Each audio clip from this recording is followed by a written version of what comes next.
Hello everyone, Mr. Linder here. Let's look at acetylcholine as a neurotransmitter and its abilities to create both EPSPs and IPSPs within the human body.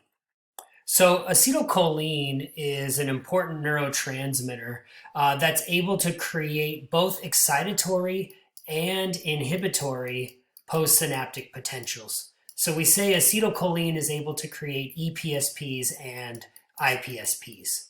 The E being excitatory, the I being inhibitory. So how is one neurotransmitter able to create different responses within the body? Well, it comes down to the fact that neurotransmitters oftentimes have many different types of receptors that they can interact with. So acetylcholine has two main types of receptors that it can interact with, and these are called cholinergic receptors. There is the nicotinic receptor and the muscarinic receptor subtypes. The nicotinic receptor is essentially an ionotropic receptor, or basically an ion channel receptor. What that means is simply that the neurotransmitter can interact with the receptor, and the receptor is an ion channel. So it's able to allow the movement of ions across the plasma membrane in order to create a response. The muscarinic receptor is a metabotropic receptor, or essentially it's a G protein coupled receptor. When you have a G protein coupled receptor, then when the neurotransmitter binds to the receptor, you have to activate a G protein. And then that G protein can go on to affect enzymes or ion channels so that you can exert a physiological response. Essentially all neurotransmitters, except for the exception of like nitric oxide, but the vast majority of neurotransmitters have multiple types of receptors, and they even have subtypes to them as well. So muscarinic receptors for acetylcholine can come in different varieties, like a muscarinic 1 or a muscarinic 5. Serotonin has somewhere around like 20 different subtypes of receptors. So because there's different types of receptors, you can get different types of responses within the body. So the nicotinic receptor actually comes from the fact that nicotine can interact with that type of receptor. Nicotine is a chemical from tobacco, and it can bind to nicotinic receptors, just like acetylcholine can interact with that receptor. Muscarinic comes from the fact that muscarin, a chemical from fungi, is able to interact with this particular type of receptor. And so therefore nicotine and muscarin can affect our body because they essentially bind to the same receptors that acetylcholine interacts with in the body. And so we see that a lot where exogenous chemicals can create physiological responses within the body and oftentimes have side effects that are not good for us, that bother us, whether it's dilation of pupils or constriction of pupils, or whether it affects respiratory secretions or gastric function, causing nausea, vomiting, those kinds of things. So exogenous chemicals can interact with receptors within our body because they are of the same shape or organic structure.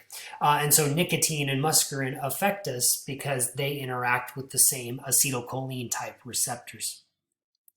Acetylcholine, of course, is both excitatory and inhibitory. And it really just depends on the organ that's responding.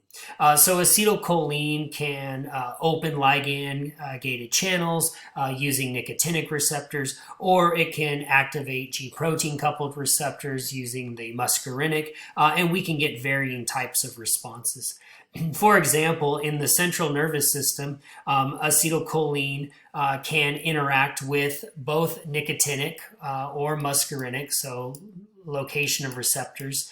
Acetylcholine can interact with nicotinics or muscarinics, and it's actually involved in memory functions.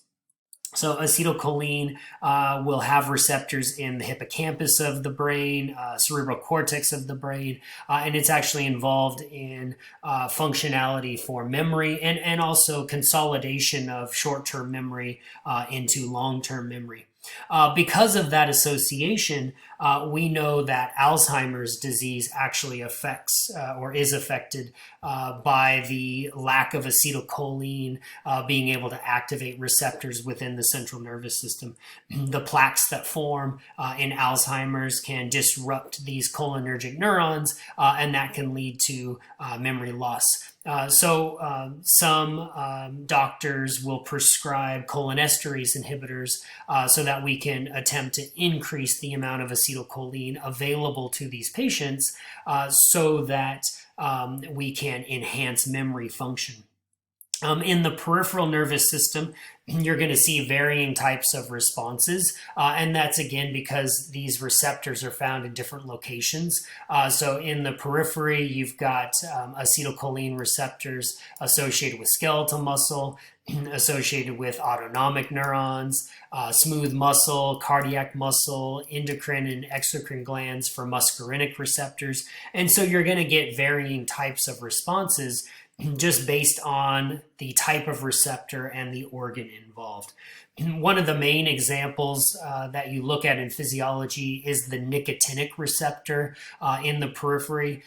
As neurons, our somatic motor neurons, interact with skeletal muscle, it's the acetylcholine binding to nicotinics that is excitatory to skeletal muscle function. It's what activates the skeletal muscle and produces what we call the end plate potential or excitatory postsynaptic potential along skeletal muscle plasma membranes so that we can have muscle contraction.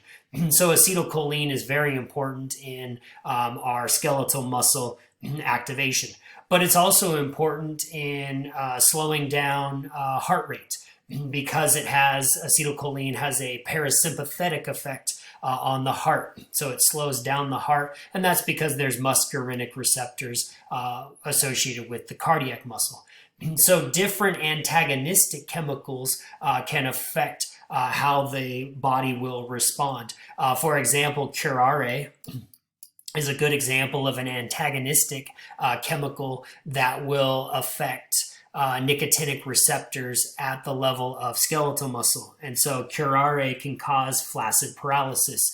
It blocks the nicotinic receptors and doesn't allow the acetylcholine to bind, and therefore your muscles will be paralyzed. They will have flaccid paralysis because there's no stimulation from the acetylcholine. Alpha-bungarotoxin can do the same thing. It has an antagonistic effect to acetylcholine. Atropine has an antagonistic effect to muscarinic receptors. Atropine can lead to pupillary dilation. Atropine can inhibit spasmodic GI contractions. Atropine can reduce respiratory secretions. All things that would be in contrary to what you might think would be a parasympathetic effect, because acetylcholine is associated with the parasympathetic nervous system. Parasympathetic. All things that you would expect to happen with parasympathetic control with acetylcholine would be reduced if you had atropine in the system. So whereas parasympathetic would constrict your pupils, atropine causes dilation of the pupils. Whereas the parasympathetic increases GI function, atropine decreases GI function. And so hopefully you get the idea how you can use exogenous chemicals to interact with these receptors and disrupt the functioning within the human body. Another table to look at, this just sort of expands on the idea that there are nicotinic receptors and muscarinic receptors found in various locations of the body. So here we have nicotinic associated with skeletal muscle and the responses, nicotinic and autonomic ganglia and the responses, smooth muscle responses, heart responses, and so forth. So acetylcholine, again, can have both excitatory, EPSP, or inhibitory, IPSP effects, depending upon what receptor it's binding to and what location what organ is involved in the physiological system. So is it a nicotinic? Is it a muscarinic? Are we affecting skeletal muscle, smooth muscle, cardiac muscle, or are we affecting another neuron within the nervous system? So let's take a look at how a nicotinic and a muscarinic receptor would work, knowing that you can get differing kinds of responses based on the different receptors. How do they actually work? So a nicotinic receptor is actually a fairly simple receptor to describe because a nicotinic is fairly easy to describe because the receptor is the ion channel. So this really is the most direct mechanism that you can have. So whether we're looking at skeletal muscle, plasma membranes, or whether we're looking at autonomic ganglia, when acetylcholine interacts with this nicotinic receptor, we get this ion channel receptor effect or ionotropic receptor effect, which is really a fast-acting response. And so acetylcholine can interact with the receptor. So what you're looking at here is this giant purple ion channel here is actually the receptor. And then we can allow ions to move through that receptor when the ion channel opens. So we have in this scenario a closed receptor on this side, and then we have an open one on this side. And so what do we see when you're looking at this nicotinic receptor? Well, it's a protein, right? It's basically a polypeptide structure that's embedded in the plasma membrane, and it basically forms an ion channel. It actually takes 2 acetylcholines to activate this particular receptor. So when you're looking at the closed one over here, you'll notice that only one acetylcholine, these green circles, only one acetylcholine is interacted with the receptor. Here's the other acetylcholine that hasn't bound yet. And so this particular polypeptide is still closed. But when you have 2 acetylcholines, 1, 2, interacting with the polypeptide structure, then the ion channel can open. When the ion channel opens, because it's responded to both acetylcholines, this will allow both sodium and potassium ions to move through the channel. So again, the receptor is the ion channel. So here we have sodium coming into the cell, and here we see potassium going out. Turns out there's more sodium coming in, so there's more sodium coming into the cell, and there's less potassium going out. Okay, so sodium coming in, potassium going out. There's more sodium coming in because there's a greater electrochemical driving force. Sodium has a positive charge, so it's attracted to the inside of cells because the inside of cells have a negative resting membrane potential, and also the concentration gradient. High concentration of sodium outside, low concentration of sodium inside. So there's both a concentration and an electrical attraction to the inside of the cell. So there's more sodium coming in than potassium going out. So even though both ions move through this nicotinic receptor ion channel, there's more sodium coming in. And because of that, you get a depolarization. Since there's more sodium entering into the cytoplasm of the cell, you're going to get a depolarizing event. And if there's a depolarizing event, we can classify this as an EPSP or an excitatory event. Because excitatory events are going to change the resting membrane potential. Resting membrane potential is going to become more positive. If this was a neuron and you become more positive, you have the potential to reach threshold and generate action potentials. If this is a skeletal muscle plasma membrane, you can also reach threshold, open sodium voltage gated channels and allow more sodium to come in to create electrical signaling along the skeletal muscle.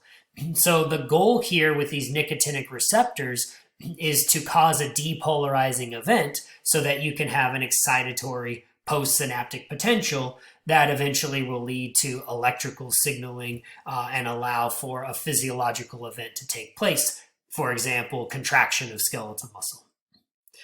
If you had toxins that block this, I mentioned curare earlier or alpha-bungarotoxin, but you can also see this type of effect with botulinum toxin or tetanus toxin, where it can affect how we get skeletal muscle activity taking place.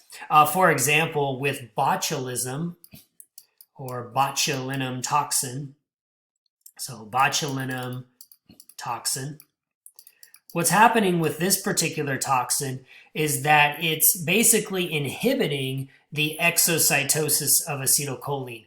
So we are decreasing the acetylcholine that is released from these neurons that release acetylcholine. If the amount of acetylcholine goes down, then that can lead to flaccid paralysis, similar to what you see with curare or alpha-bungarotoxin. This is why botulinum toxin is used in what we call Botox. So Botox is essentially an injection of botulinum toxin. It decreases the amount of acetylcholine that's released, and that will cause muscles to relax. And when muscles relax, you can get less wrinkling effects. And so injections in your forehead or around the creases of your mouth, you can relax those facial muscles and that will allow some of that wrinkling to disappear for a certain amount of time. This is not going to last forever. These are repeated injections so that you can continue to get that decreased acetylcholine release and therefore decrease muscle contractions and less wrinkles if you're using it for that purpose. Tetanus toxin is interesting in that it blocks inhibitory synapses. So this particular toxin can actually lead to spastic paralysis of the musculature. And so this particular toxin can block inhibitory pathways that would counteract antagonistic musculature. For example, when you're contracting your biceps, you want to relax your triceps. But if that inhibitory signaling in the nervous system is being blocked by tetanus toxin, both muscles can contract at the same time, causing a spasticity in the musculature. And that's why with tetanus toxin, you get terms like lockjaw, where the muscles are tightening up and they become spastic. And that's one of the first symptoms that people experience is that locking up of the muscles of the jaw. If this was to progress, eventually it could lock up the diaphragm and inhibit breathing. So it can be very problematic for your overall health. And so that's why we actually have shots to neutralize the tetanus toxin. And so you've probably had tetanus shots and tetanus boosters before to counteract any sort of tetanus toxin that gets in your system. And these are both created by bacteria, so Clostridium bacteria. The other type of receptor to take a look at and its functionality is the muscarinic receptor. The muscarinic receptor is a bit more complicated because it's a metabotropic receptor, or what we call a G protein coupled receptor, so a GPCR, or a metabotropic receptor. So what's happening in this situation is you have your neurotransmitter, your acetylcholine, and it's interacting with the receptor, but it has to activate this G protein structure. And the G protein has several subunits associated with it. It's got the alpha subunit, the beta subunit, and the gamma subunit. When the G protein gets activated, one of the subunits, either alpha or beta gamma, can move through the plasma membrane and interact with ion channels or enzymes to exert effects on the cell. So this is a more complicated and a slower acting system because there's more pieces involved. So let's go through the process of how a muscarinic receptor would actually work. So this is a muscarinic. And again, named after the fact that it interacts with muscarine chemicals that are produced by some fungi. So how does this particular system work? And where would you find this?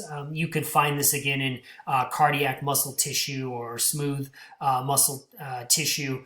You can also find muscarinic receptors in the central nervous system as well. So what's happening in this process? So first off, acetylcholine, the neurotransmitter, has to bind to the receptor. And so here it only takes one acetylcholine. That's different than the nicotinics.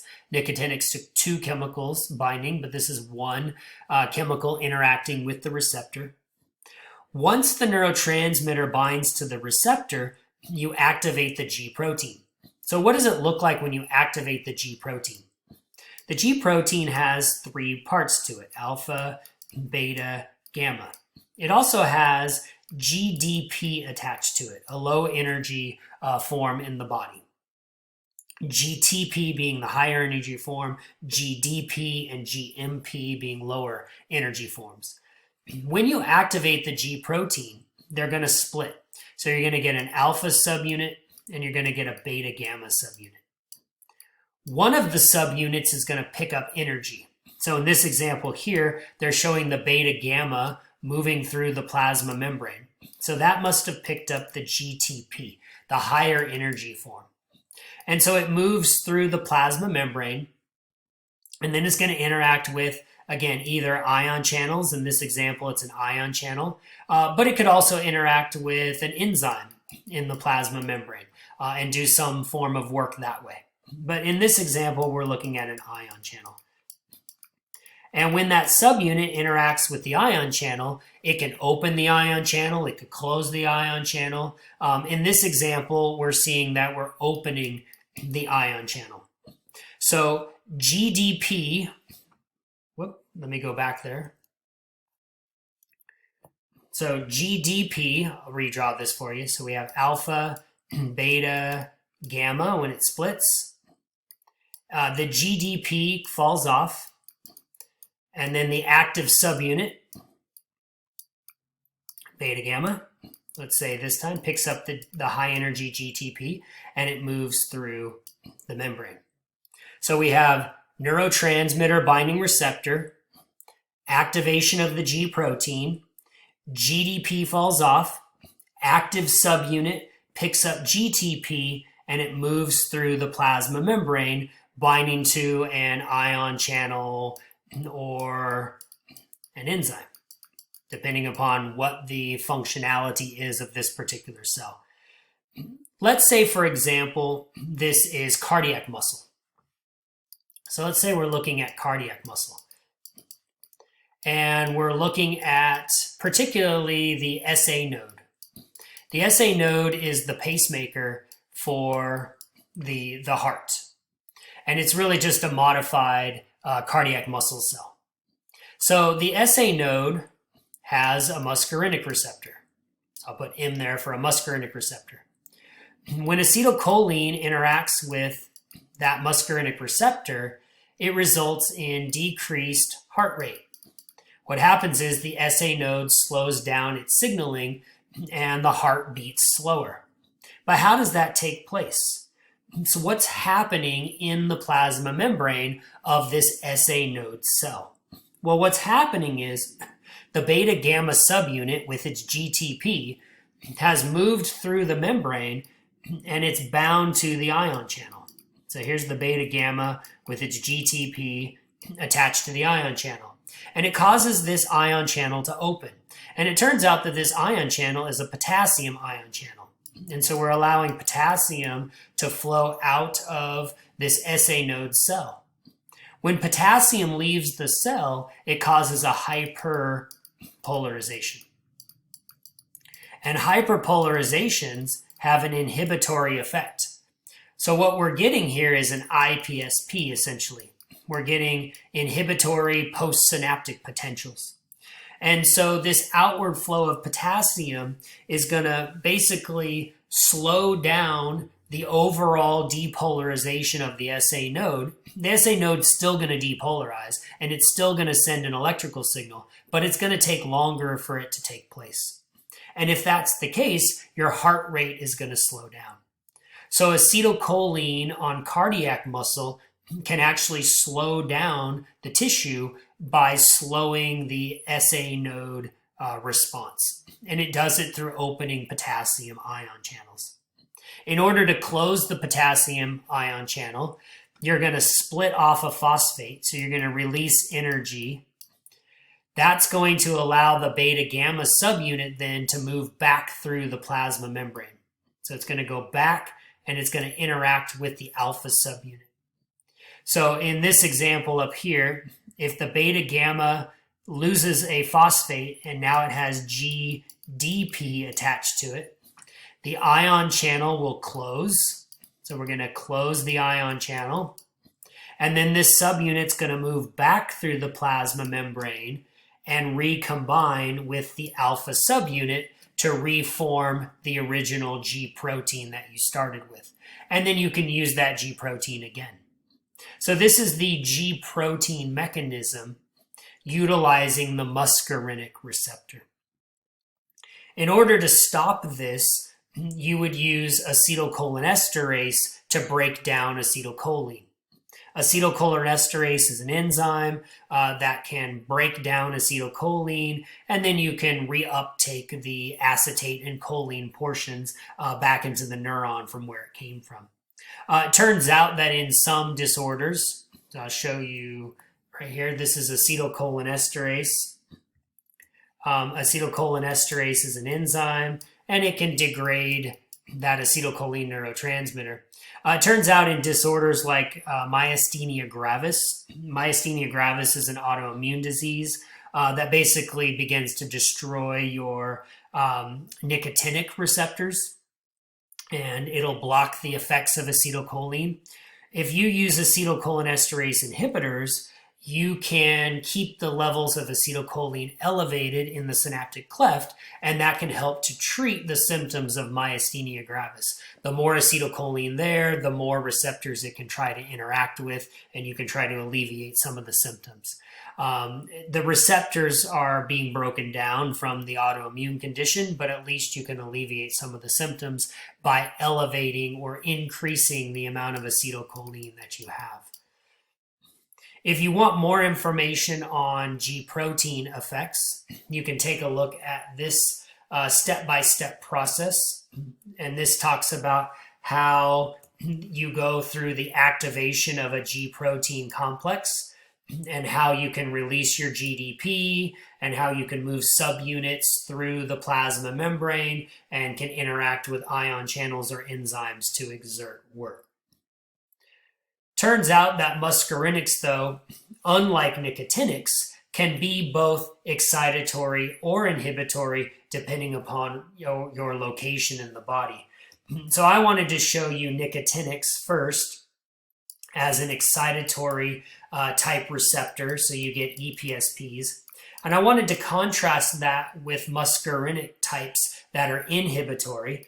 So in the case of heart rate, we can decrease heart rate using a muscarinic type receptor. We can get an IPSP from this situation.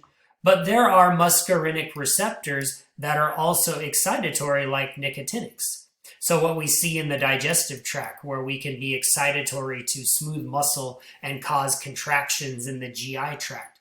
So it depends on subtype of the muscarinic, and then it also depends on location, whether you're going to get an inhibitory effect or an excitatory effect. But I wanted to show you acetylcholine as a neurotransmitter that can be both excitatory or inhibitory using different types of receptors as an example of how the nervous system actually works. And so it gets more complicated as you start looking at norepinephrine, as you look at serotonin, as you look at dopamine, and you look at all the different types of receptors that those neurotransmitters have as well. But this is a good place to start when you're trying to figure out what would an EPSP and what would an IPSP look like in the nervous system. So I hope that helps. Take care.